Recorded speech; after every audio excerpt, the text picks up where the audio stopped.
If regular ring rows are getting too easy for you, these 3 variations can help you continue progressing your rowing strength.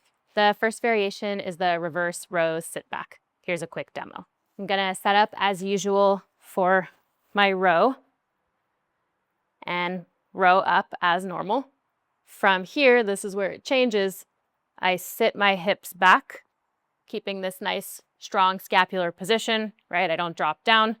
Stay nice and strong here, and then reverse everything and come back to the bottom of the row. What I love about that variation is that it helps you to bridge the gap between your row and your pull-up.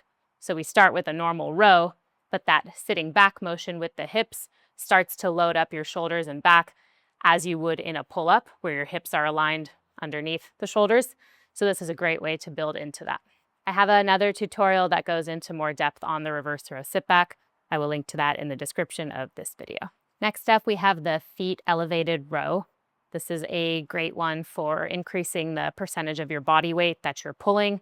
And it also helps, of course, for building towards pull-ups, but also for working towards the front lever. You're starting to get a little bit heavier in that horizontal pull position. Here's a demo. I'm going to use my little step stool here, but of course, if you feel ready for it, you could go with an even higher elevation. A bench or a box would do the trick. The setup is essentially the same as your standard row, but with the feet elevated. So we're going to get into position here, squeeze the belly, get nice and set up and stable, and then from here, strong pull and lowering back down with control. We don't want to arch or drop the hips. Keep everything nice and neutral. Pull and lower back down. Last up, we have the single arm ring row. There are a few ways to do this one.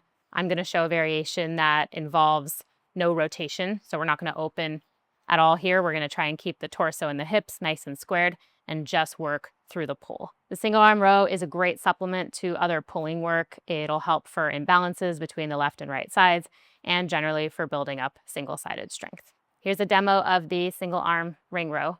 We're going to set up with a bit of a less challenging angle, but as you get better with this one, you can walk your feet forward and that will make it tougher. So feet a little bit back will be a little bit easier to start. All right, so I'm kind of feeling out the position here.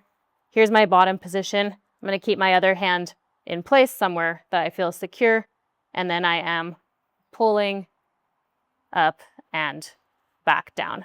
Want to keep the elbows in, make sure we don't shrug, keep the belly tight, and try to pull full range of motion here.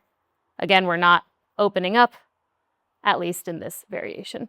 What can also help when you're first working on that one is to widen your stance a bit. So having the feet a little bit apart from each other will just give you a nicer base to work from. You'll feel good and stable, and then you can build from there. Again, if you've got your standard ring row dialed in, these variations can help for changing up the program a bit, giving you more challenge, and also help you continue to progress towards some of those more advanced calisthenics pulling movements, the pull-up, the front lever, etc.